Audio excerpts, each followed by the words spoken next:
Happy Easter po sa ating lahat. Ginugunita po natin ngayon ang Pasko ng pagkabuhay ng ating Panginoong Hesus na tumubos ng ating mga sala. Salamat sa Diyos.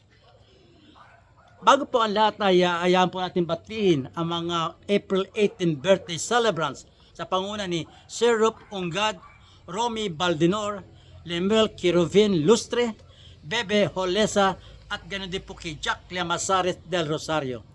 Ganon din po sa mga April 19 birthday celebrants kina Elmer Bornilla Bongon, Ruel Melendres, Joseph Oliver Oliva, Jenner Arias, Hans Guerrero, April Soto, Alexis Asamudin, Rix Araneta at kay Raleigh Pascual Bilaran. Ganon din po sa mga April 20 birthday celebrants kina former PIBAC Commissioner Rogelio Roger Basilio ng NARICOM na matal ko nakasama sa BAP, kay Sargento Rebel Canelas, Ronald Gordora, Dante Rivera, Nor Mojica, Edgar Alan Grana, Boyenton Cobeta, at ganoon din po kay Michael John Paradela Uy. Maligayang kaarawan po sa inyo lahat at naway patuloy kayong pagpalain ng ating poong may kapal. Ang ating pong tatalakayin sa gabing ito ay ang another scenario on a travel rule wherein the 0, 1, 2 steps shall be observed or used. May dalawa tayong scenario na tatalakayin sa gabing ito. First scenario, A1, a player catches the ball on a pass while progressing and with the left foot on the court. This is the 0 step. Yung daw pong player ay tumatakbo, progressing siya, at nakareceive siya ng pasa. Habang tumatakbo, na makuha niya ang bola, ang left foot ay nasa court. Okay? Sa sitwasyon na ito, ang player po ay pwede siya pang mag-dribble, ipasa o i-shoot ang bola. Okay? Follows by the right foot.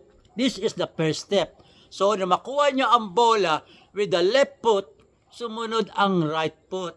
So, ito ang 0 step, ito ang first step. Then, follows again by the left foot.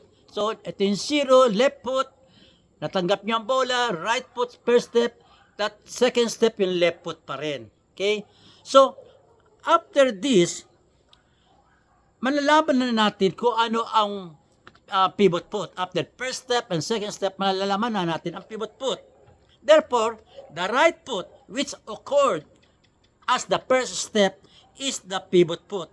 Ang pivot foot po, yung right foot po. Okay? So, yun po kasi yung occurred sa first step. So, to start the dribble, the right foot, the pivot foot, ang tinutukoy natin, may not be lifted before the ball is released from the hands. So, ganito po yan.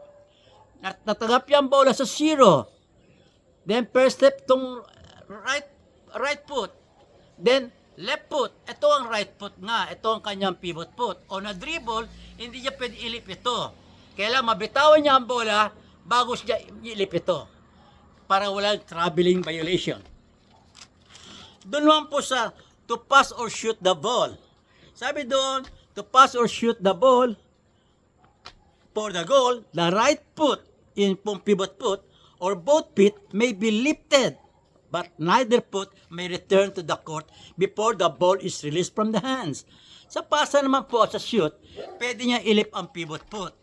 Provided po, may malip niya ang pivot foot, kailangan wala sa kanyang kamay ang bola sa pasa or shoot bago bumaksak ang pivot foot or neither foot or both feet. Kasi pag tumitira ang player, pag nilip niya ang pivot foot, kasama isang paa o na pass or na shot. So, kailangan ang bola ay wala na sa kanyang kamay bago bumaksak ang neither foot sa court. Kung bumaksak ang paas sa court at hawak sa pa ang bola, may traveling violation na tayo. Okay? Dadako naman po tayo sa second scenario. Itong second scenario, a player catches the ball after a dribble or gathers the ball and with the left foot on the court. This is the 0 step. Okay? Ang player daw po, nag-dribble siya, tapos i-gather niya ang bola, nang mag-gather niya ang bola, ang left foot lang nasa floor o nasa court. So, ang sitwasyon na to, ang player ay pwede lamang siyang ipasa or i-shoot dahil tapos na kanyang dribble. Okay? Follows by the right foot. So, nung tumigil siya, mag-gather siya sa left foot, follows by the right foot, yun po ang first step. Then, follows again by the left foot. Pag follow ng the left foot, yun po ang second step. So, therefore, alamin natin kung ang pivot foot. Ang pivot foot ay ang right foot, which occurred as the first step. Yun po ang pivot foot.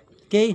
So, to pass or a shot for a goal, the right foot, the pivot foot at tinutukoy natin, or both feet may be lifted, but neither pivot foot or neither foot may return to the court before the ball is released from the hand.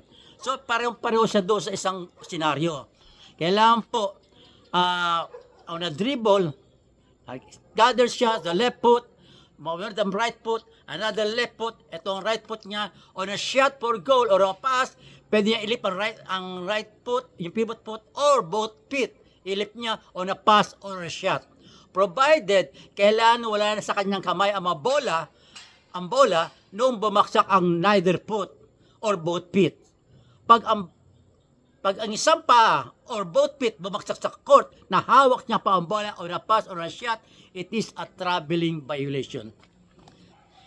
Yan po ang ating aralin sa gabing ito at naway naunawaan natin at mag-iiwan po tayo ng salita ng Diyos na matagpuan sa Proverbs 3, 5 and 6. Proverbs chapter 3 verses 5 and 6.